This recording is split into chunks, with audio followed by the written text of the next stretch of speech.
So Konami have released a pack with Costacurta with Fortress, a new Nesta, and then also a Dida, who is a keeper I've used before and he's very good. So we're going to have a look at the cards now, level them up, give recommendations for skills, and I'll let you know if I think the pack is worth spinning. First we'll take a look at Dida. Now there is two builds. This is the first one. You can see it's pretty simple. We're just getting 90s on every stat, and then importantly we have reflexes, reach and goalkeeping awareness all at 95 or above. There's two reasons for that. One, 95 is a threshold, and then secondly, they're the three most important goalkeeping stats. They're the ones that are going to determine if your keeper makes the save or not. Catching and parrying, or if he's going to parry it to a striker, or if he's just going to catch it and not parry it at all. We also have a few points into aerial strength. We could take them off and put them into, let's say, the catching to make it a little bit higher, but I don't think it's going to be too much of a difference, and I'd rather have those points into jumping. Then the next build is very similar. You can see we just actually have less catching, but we have, importantly, more goalkeeper awareness, and we actually have a good bit of jump too. And then if we put the goalkeeper boost on the secondary one, we're actually going to get to 100 goalkeeping awareness. I don't think I've ever used a goalkeeper with awareness that high, but I assume it makes him really good. And anyway, I've used the other version of Dida, this one here, for over 500 games, and he was amazing. Now his stats are quite a bit worse, but he is an old card. But Dida is one of them keepers in this game that has kind of good animations for saving. So this new card is some of the best stats out of any keeper in the game, and it's like one of the chosen keepers. And I think those keepers are like, in my head, Cech, Dida, Schmeichel. They're kind of the three I always have together in my head, with Cech and Schmeichel being better usually just because they have better stats. But this new Dida card actually has good stats too, so I think I'm comfortable putting him into that kind of ballpark of the three kind of elite keepers. I used this guy for such a long time, I never felt like needing an upgrade. The only reason I ended up getting Cech is because I spanned for Vieira and I got the Cech along the way. In terms of the skills, you probably don't need to put any on him, but if you really want to, put Fighting Spirit on, and then low lofted pass. I have that on my Cech, and it does actually work even with low passing stats. Next player is Nesta, now one of the best defenders in the game, and if you look at his skills, he's definitely got all of them.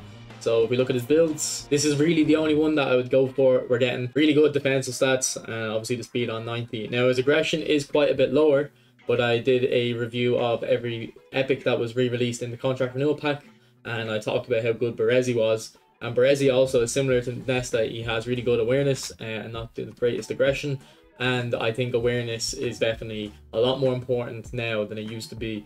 In eFootball 24, I never really recommended you had to go above 90 on your defensive stats for centre backs. Maybe you can go 95, but I didn't really feel like it made much difference. But I do think in the new update, with defending being more manual and less AI based, now that actually does become noticeable. When you go really high into the awareness, you'll actually start noticing the AI on those defenders starts kicking in a bit stronger. So a build like this would work very well for Nesta. But if you want to make use of the boosters, you can also put a physicality +1 on, and you'll also get jump and the physical contact to 90. You do take off 1 point on defending, and it means that his tackling is no longer going to be 100, although I do think 99 tackling will be more than enough.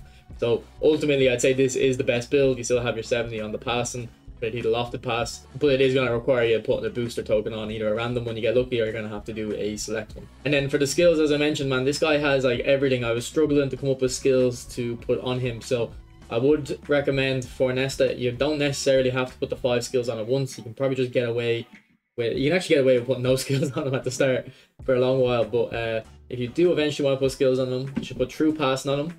And then low lofted pass as well. Again, that's why we had 70 lofted pass on our builds. And then I'd go for gamesmanship and cut behind and turn.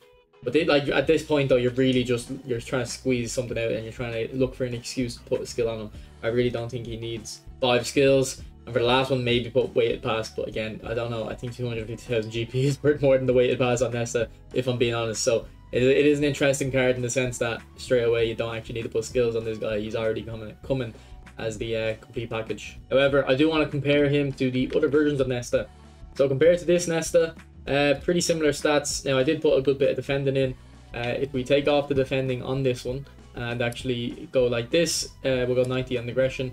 You can get the pace up quite a decent bit. You get 90 speed, and then the cards actually look quite similar. It does look a bit different with the 90 on the jump and the visual contact. Remember, we did put the booster on for this though. Oh, I went too ahead there. Sorry. Yeah, so he's a similar enough card, mainly the jumping and the passing. So, you know, you would notice that. I don't think that's worth an upgrade though. If you're looking just for this player, if you're looking just for Nesta, it could cost you €150 just to get a little bit of extra passing and aerial. I'm not too sure about that. Now, if you look at the other players in the pack, it might become worth it again. But just keep that in mind. It's not an extreme upgrade, but it is noticeable, but not an extreme upgrade. And then compared to this Italy version, I don't remember when this came out. It's a similar...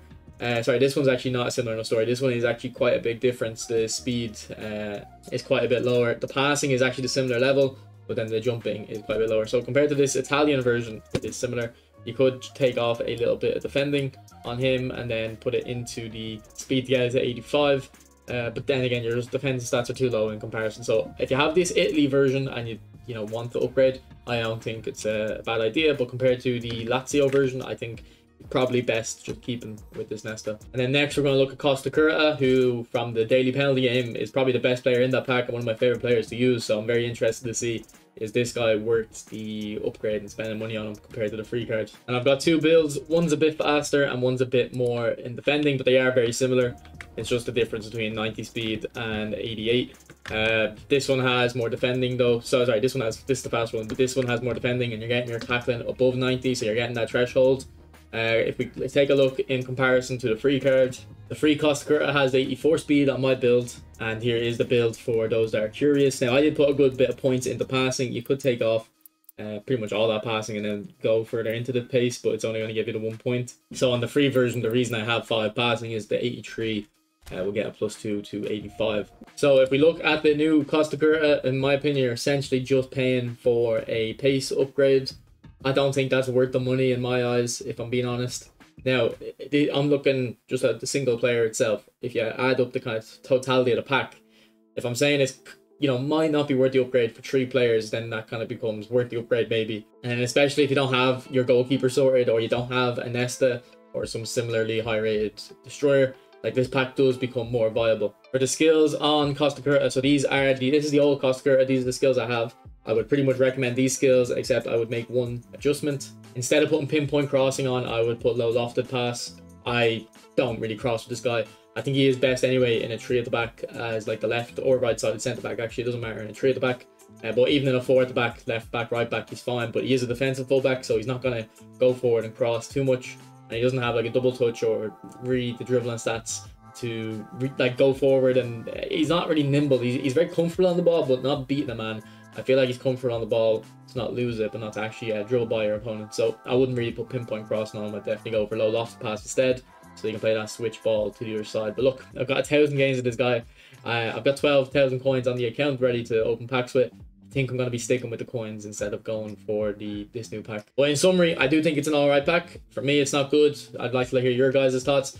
Costacurta does have Fortress. I wouldn't look too much into Fortress just because you can't tell what you can't like explicitly see the skill. It's like a hidden buff to your stats. I'm not saying it doesn't work, I'm sure it does, but it's also only going to apply when you're already winning. If you're winning in the second half, it'll kick in. So in a close game, it might be the difference maker, but overall, it shouldn't have a major impact.